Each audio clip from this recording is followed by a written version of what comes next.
Hello everyone, I am Sana Firoz and you are watching Lobbies. तो Indian contract act 1872 के next video में आपका स्वागत है। और हम लोग पढ़ रहे हैं व्हाट इज़ कॉन्ट्रैक्ट, एक कॉन्ट्रैक्ट क्या होता है, वैलिड कॉन्ट्रैक्ट क्या होता है।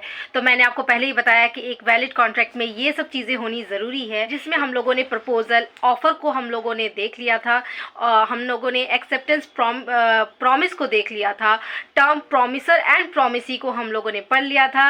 And our next topic is consideration. Next step है कंसीडरेशन। तो कंसीडरेशन क्या होता है? अब कंसीडरेशन क्या होता है कि ए जो है, जो 1 लाख रुपए में अपना घर बेच रहा है, तो उसे घर के बदले में क्या मिल रहा है? 1 लाख रुपीज़ मिल रहा है।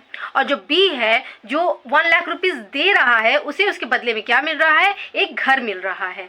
तो दोनों को कुछ ना कुछ मिल ही रहा है किसी चीज़ के बदले में।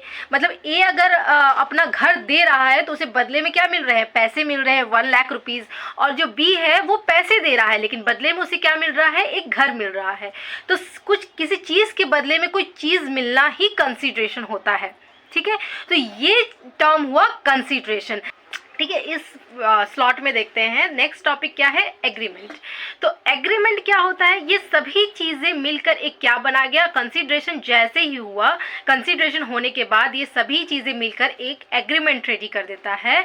तो एग्रीमेंट जो होता है इन सभी चीज़ों को मिलकर होता है, मतलब कि एक एग्रीमेंट रेडी हो गया है। प्रॉमिसर फर्स्ट पार्टी आ गया, प्रॉमिसी सेकेंड पार्टी हो गया, दोनों के बीच में कंसीडरेशन हो गया कि ठीक है, आपको एक घर के बदले में 1 लाख रुपीज़ मिल जाएगा, बी को भी मिल जाएगा 1 लाख रुपीज़ के बदले में एक घर।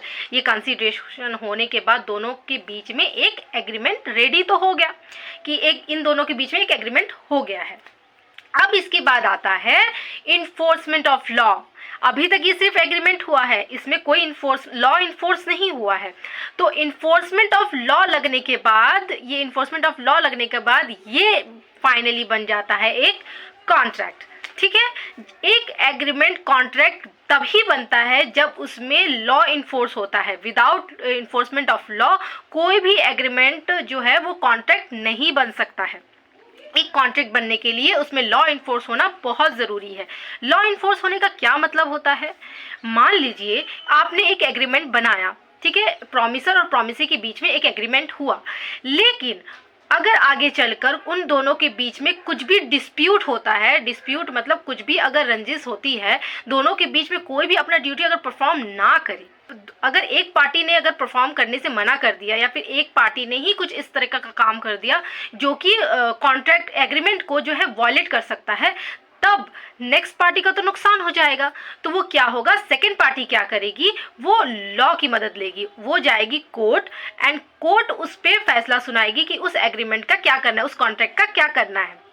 इसीलिए एक कॉन्ट्रैक्ट में, एक एग्रीमेंट में लॉ का इन्फोर्स होने बहुत ज़रूरी है। वो तभी कॉन्ट्रैक्ट बन सकता है, क्योंकि कॉन्ट्रैक्ट कभी भी अगर ब्रीच ऑफ कॉन्ट्रैक्ट हुआ तो उस पर कोर्ट आपकी मदद कर सकती है। इसीलिए एक एग्रीमेंट तभी कॉन्ट्रैक्ट बनता है जब उसमें लॉ इन्फोर्स होता है। विदाउट इन्फोर्समेंट ऑफ लॉ कोई भी एग्रीमेंट कॉन्ट्रैक्ट नहीं बन सकता है। तक एक एग्रीमेंट तभी कॉन्ट्रैक्ट बनता है जब उसमें इन्फोर्समेंट ऑफ लॉ होता है।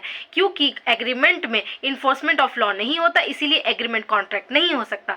लेकिन कॉन्ट्रैक्ट एग्रीमेंट हो सकता है, क्योंकि कॉन्ट्रैक्ट में एग्रीमेंट बनने के बाद ही कॉन्ट्रैक्ट बनता है। एग्रीमेंट बनता है, उसके बाद इन्फोर्समेंट ऑफ लॉ होता है, देन वो कॉन्ट्रैक्ट बनता है। इसीलिए ये प्रवर्ब दिया जाता है कि that all contracts are agreement but all agreements are not contract. And मिलते हैं नेक्स्ट वीडियो में। Thank you for watching, bye bye.